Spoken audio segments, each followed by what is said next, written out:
Today, I'm going to give you 5 reasons why community is the future of marketing. So my name is Eric Su, and I'm here to help level up the world. So let us get into it. So community is the future of marketing because we are going into the world of Web3.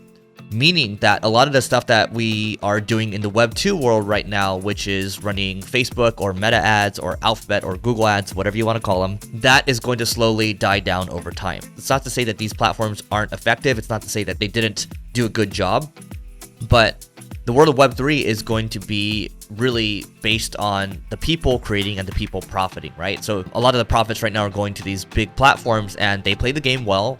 More power to them. I don't have any ill will against them, but the game is going to change. So it's time to think about how you can play with the new rules, right? And so the future of marketing, when you think about community is really not just a retention mechanism, but it's also an acquisition machine as well. So when you think about throwing an amazing conference, so when I think about going to the TED conferences where you hang out with amazing people, great conversations, great dinners, great speakers, you come out of it with a lot of motivation, you come out of it smarter, you come out of it with life-changing relationships. Those go a long way. And then really what happens at the end of the day, my friend Jason Gagnar likes to say, you come for the event, but you stay for the community.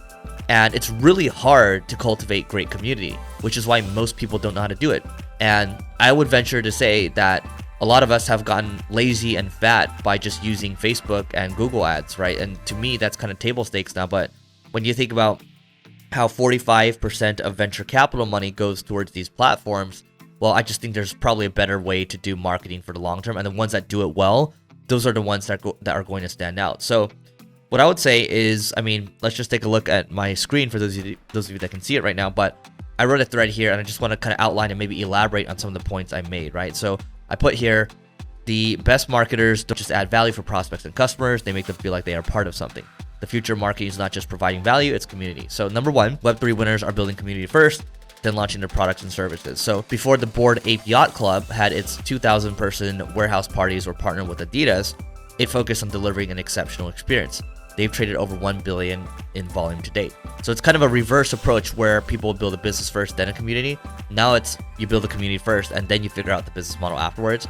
I don't know if that's the best thing for the long term, but I do think we're going to see a lot of people level up their community game. And I think net that's going to be a positive for people because people have gotten so used to doing marketing a certain way where they've kind of neglected community. All right. So number 2, great marketing is a long-term investment. So when you think about the best investors in the world, they are very long-term thinkers. When I think about early in my career, when I would try to go for anything short-term, I would always get burned. So when I tried to do, when I was 22, 23 years old, I would try gray hat SEO and the site might work for a couple of days, then it would get burned.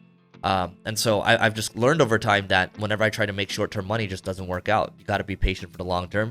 You got to make good investments. And community is actually a forcing function to make you think long-term because you have to build your community one person at a time. But you can't just say, I'm going to go buy a community because that's a lot of work. You have to continue to cultivate that community, right? Because it's people doing business with people. Number 3, communities are built on relationships, which makes them difficult to copy. So David Spinks wrote a book called The Business of Belonging, and he was actually on the Leveling Up podcast as well, so you should check that one out.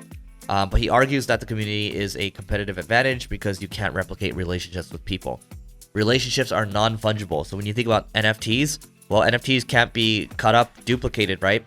Neither can relationships. You have a unique relationship with every other person out there. It's because your relationship is based on the impressions, the interactions that they've had with you, and they're unique, right?